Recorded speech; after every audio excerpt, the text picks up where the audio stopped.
કેજરીવાલની આબરૂ નથી એટલે પેલા જેવી નથ રહી એમ.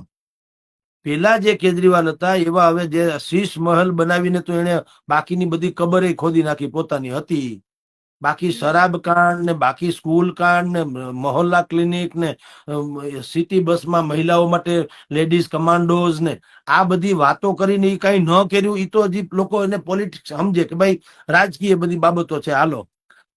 પણ જે 80-90 કરોડ રૂપિયાનો શીશ મહલ જે બનાવ્યો જેમાં એક દીપ આમ જુઓ તો રહી ન હકા સુખેથી, એને પાછું નીકળી જવું પડે. પછી તો હારી પણ ગયા. એ તો અપશુકનિયાળ સાબિત થયો એના માટે. જો હવે નવા મંત્રી ભારતીય જનતા પાર્ટીના પ્રધાન આવ્યા એ ક્યાં એમાં રહે છે? તો કે હવે આ સંગ્રહાલય બનાવી નાખ્યું, ભૂતિયો મહેલ સંગ્રહાલય. એટલે હવે એ 80 કરોડનું બનાવીને કેજરીવાલે કોફિનમાં છેલ્લો ખીલો ખોપી પોતે ને પોતે કે અમે આટલા બદમાશ છીએ એમ સમજી લ્યો. એટલે તમે ક્યાં પરમેનન્ટ છો? 80 કરોડના બંગલા બનાવો.